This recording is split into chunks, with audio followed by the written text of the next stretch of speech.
परम श्रद्धेय गुरुदेव, त्याग किसे कहते हैं और क्या महत्व है?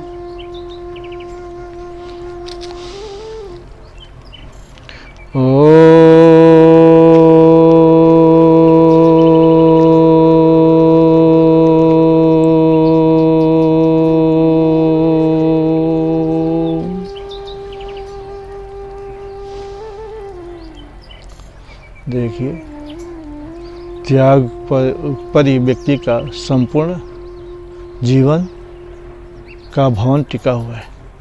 संसार में व्यक्तित्व का इतिहास, प्राणी का इतिहास ही त्याग से लिखा जाता है। यदि गृहस्थ आश्रम में माता पिता परस्पर त्याग न करें तो मानव संतान का संसार में आना ही असंभव है। इसी प्रकार से संसार में जब तक एक दूसरे के प्रति त्याग नहीं होता है तब तक समाज, कोई भी समाज सुरक्षित, सुव्यवस्थित और शांति सुखद नहीं हो सकता है। तो त्याग का मतलब है छोड़ना। क्या छोड़ना? जो हमारे उद्देश्य में बाधक हो। उद्देश्य भिन्न भिन्न होता है, टारगेट, लक्ष्य अलग अलग होता है, उसी के अनुसार त्याग भी अलग अलग होता है। सबसे बड़ा त्याग है व्यक्ति के जीवन में स्वास्थ्य के लिए घातक, हानिकारक दुर्गुणों का त्याग। और त्याग का भी त्याग हो। त्याग का त्याग क्या है? यदि हमने त्याग का अभिमान भी पाल कर रख दिया तो वह त्याग अधूरा है, निष्फल है। यदि हमने त्याग का भी त्याग कर दिया, मतलब त्याग का अभिमान भी छोड़ दिया, तभी हमारा त्याग अमृत देने वाला बनता है, अमृत सिद्धि कारक होता है, शाश्वत जीवन का धारण करने वाला, देने वाला बनता है। तो त्याग क्या करना चाहिए? त्याग में देखिए, मरने वाला व्यक्ति तो सब कुछ त्याग देता है। मकान, दुकान, घर, परिवार, संबंध, रिश्तेदार, यहाँ तक शरीर को भी त्याग देता है, पर उसको मिलता कुछ नहीं, केवल लकड़ी, कपड़ा और आग मिलती है। तो वह त्याग, कोई त्याग का मतलब नहीं, कोई अर्थ नहीं। इसीलिए जीते जीते जो ज्ञान के प्रकाश में, आत्मा की जागरूकता में त्याग किया जाता है, वही त्याग वास्तव में लाभ की अनुभूति करा सकता है, अमृत की अनुभूति करा सकता है।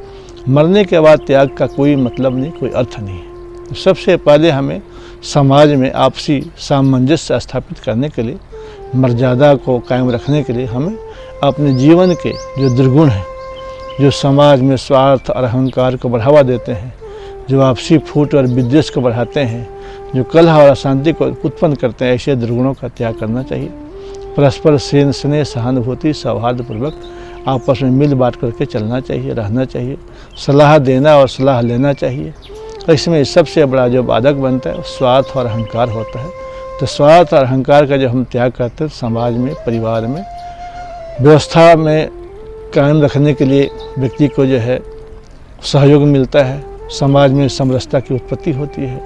पर जब हम संकीर्ण जीवन अपना लेते हैं, अपने स्वार्थ को, अहंकार को बढ़ावा देते हैं, स्वार्थ के जब पोषण करते हैं, पालन करते हैं, तो इससे समाज में विघटनकारी शक्तियाँ बढ़ती है और समाज में रक्तभरी क्रांति आ जाती है। सब एक दूसरे के खून के प्यासे हो जाते हैं।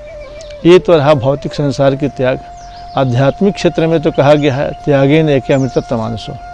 अमृत की प्राप्ति, शाश्वत जीवन, शाश्वत सुख, शाश्वत आनंद और शाश्वत परम पद की प्राप्ति केवल त्याग से होती है। जहाँ लक्ष्य परमात्मा का होता है, व्यक्ति के जीवन का उद्देश्य, वैसे मनुष्य मात्र के जीवन का लक्ष्य अपनी आत्मा का उद्धार ही था, उद्धार ही है और उद्धार ही रहेगा। क्योंकि ये काम ऐसा है जो अपनी अंतरात्मा का उद्धार है, दुखों का अंत है, वो केवल एक मनुष्य शरीर में ही संभव है, अन्य किसी योनि में संभव नहीं है। इसके लिए त्याग किसका किया जाए? त्याग का मतलब है जो हमारे परमात्मा की प्राप्ति में बाधक हो, चाहे वो क्रिया हो, चाहे वो पदार्थ हो, चाहे वह व्यक्ति हो, चाहे वह स्थान हो, चाहे वह शिक्षा हो, चाहे वह साहित्य हो, या जो कुछ भी हो, जो हमारे इष्ट के विरोधी है, इष्ट की प्राप्ति में बाधक है, इष्ट से दूर ले जाने वाला है, इष्ट से छत्तीस करने वाला है, उन सभी का त्याग के अंतर्गत आता है। इसमें वस्त्र हो, चाहे कुछ भी सुख सुविधाजनक चीज़ें हों, यदि हमारे लक्ष्य में बाधक हैं, परमात्मा की प्राप्ति के विपरीत हैं, ईश्वर से हटाने वाली हैं, तो उनका तत्काल साधक को त्याग करना चाहिए। बिल्कुल एक क्षण भी कोई समझौता नहीं, कोई उसके साथ नरमी नहीं बरतना चाहिए। जो साधक हर कदम कदम समझौता कर सकता है वह कभी साधक बन ही नहीं सकता है। चाहे वो 1000 जन्म ले लें, पर समझौतावादी कभी साधक नहीं बन सकता, न कभी इसको प्राप्त कर सकता है। इसलिए साधना के पथ में अत्यंत कठोरता के साथ अपने सिद्धांत का, अपने नियम का रक्षा करना चाहिए। उसमें जो भी बाधक उसको त्याग करने के लिए हमेशा कमर कस के तैयार रहना चाहिए। जिस प्रकार स्वस्थ रहने का इच्छुक व्यक्ति परहेज के साथ साथ दवा का सेवन करता है और रोगों को वृद्धि करने वाले हर चीज़ का त्याग देता है, वैसे ही साधक को परमात्मा की प्राप्ति में जो बाधा डालने वाले, चाहे आंतरिक शत्रु हों चाहे बाहरी शत्रु हों या अध्यात्म के विरोधी लोग हों, उन सबसे हमेशा कट करके दूर रह करके चलना चाहिए। उनसे समझौता जिस पल कर देगा, जिस दिन कर देगा, उसी दिन उसका आध्यात्मिकता का नाश हो जाता है, खत्म हो जाता है। इसीलिए उसको कहीं भी किसी रूप में किसी के साथ समझौता न करते हुए अपने मार्ग में चलते जाना चाहिए।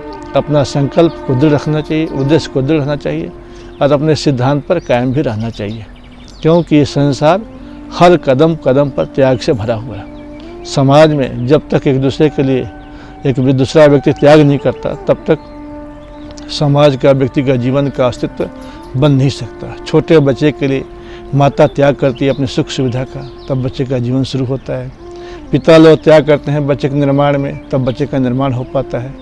गुरु लोग त्याग करते हैं अपने विद्या का अनुभव का शिष्य के प्रति, शिक्षार्थी के प्रति, तब शिक्षा से शिक्षित होकर के विद्यार्थी राष्ट्र का एक महान नागरिक बन जाता है। राष्ट्र के लिए राजा लोग त्याग करते हैं प्रजा के हक और न्याय की रक्षा के लिए, यहाँ तक कि अपने जीवन को भी बलिदान कर दे युद्ध क्षेत्र में, तब प्रजा का जीवन सुरक्षित रह पाता है।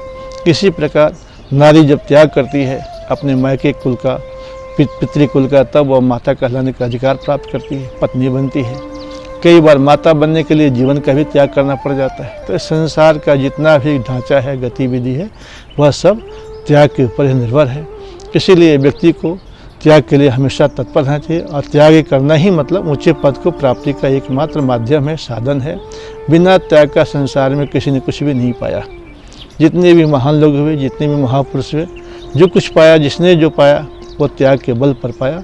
जो त्याग नहीं कर सकता कुछ पा नहीं सकता। ये संसार का नियम है। किसान पहले खेतों में बीज का त्याग करता है, तब वो फसल प्राप्ति का अधिकारी बनता है। विद्यार्थी जब अपने सुख दुख का, कष्ट परेशानी का त्याग करता है, तब विद्या से पूर्ण हो पाता है।